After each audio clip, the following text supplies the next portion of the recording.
Herkese merhabalar. Ben Tuğba. Kanalıma hoş geldiniz. Bu videoda sizlere bu gördüğünüz nefis, dev gibi kabarmış sade sufle tarifi vereceğim. Sözü fazla uzatmadan tarife başlıyorum. İlk olarak çırpma kabına 2 adet yumurtayı koyuyorum. Bir su bardağından 2 parmak eksik toz şekeri koydum ve çırpıcımla güzelce çırpıyorum. Canınız tatlı bir şeyler çekmişse kendinize yarım saat içerisinde bu lezzetli sufleleri hazırlayabilirsiniz.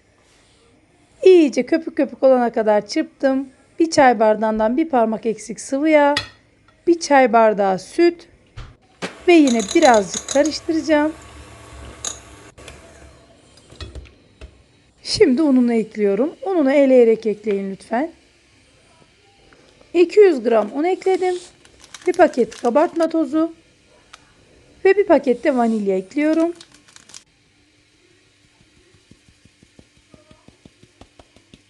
Güzelce eledim.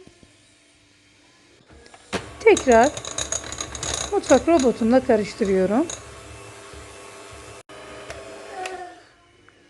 Hamurun kıvamını görüyorsunuz. Şimdi 2 yemek kaşığı suyu ekleyip kaşıkla güzelce karıştıracağım. Suyun amacı kekimizi daha pamuk gibi yapacak. Sıra fincanlarımı hazırlamaya geldi. Böyle küçük bir parça tereyağı ile fincanın her yerini güzelce yağlıyorum. Yağlamış olduğum fincanların her yerini toz şekerle kaplıyorum. İçinde kalan fazla toz şekeri de tekrar döküyorum. Ve bu şekilde olacak. Fincanlarım hazır olduktan sonra hazırlamış olduğum hamuru fincanların içerisine boşaltıyorum. İlk önce yarıya kadar dökeceğim. Ve şimdi kahvaltılık sürülebilir çikolata birer tatlı kaşığı bardakların tam ortasına koyuyorum. Videolarımı beğeniyorsanız kanalıma abone olmayı unutmayın lütfen. Ayrıca videomu buraya kadar izleyenler bana yorum yazarsa ve videolarımı sevdikleriyle paylaşırsa çok mutlu olurum. Çikolataların üzerini tekrar hamurla kapatıyorum. Şimdi bardaklarımın kenarında kalan bu şekerli kısmı elimle videoda gördüğünüz gibi temizliyorum.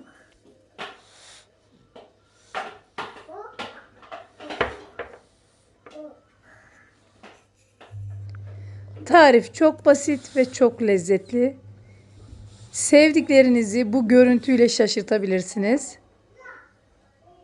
Bardaklarımı tencerenin içerisine koyuyorum.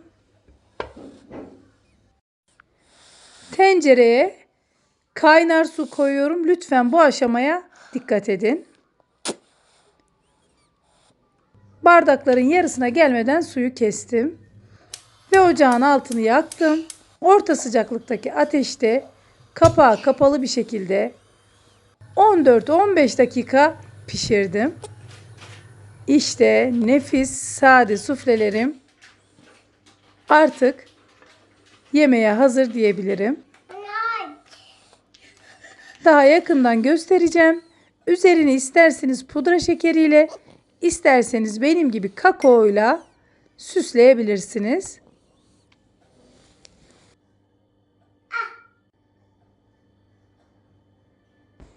Artık suflelerim yemeğe hazır. Şimdi sizlere içini de göstereceğim. Dışının keki de son derece lezzetli ve pamuk gibi olmuş. İçi de gayet güzel pişmiş ve sadece çikolatası akışkan bir şekilde kalmış. Lezzetine de bakacağım. İnanın çok çok lezzetli olmuş. Sizler de deneyin ve bana yorumlarınızı yazın.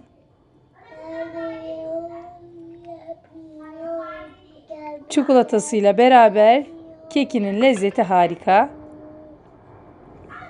Yine güzel bir videonun sonuna geldik. Beni izlediğiniz için çok teşekkür ederim. Sizlerle yeni videoda buluşmak dileğiyle. Hoşça kalın. Afiyetle kalın. Her şey gönlünüzce olsun. Ve size tekrar bir suflemin daha içini göstermek istiyorum. Hoşça kalın diyorum.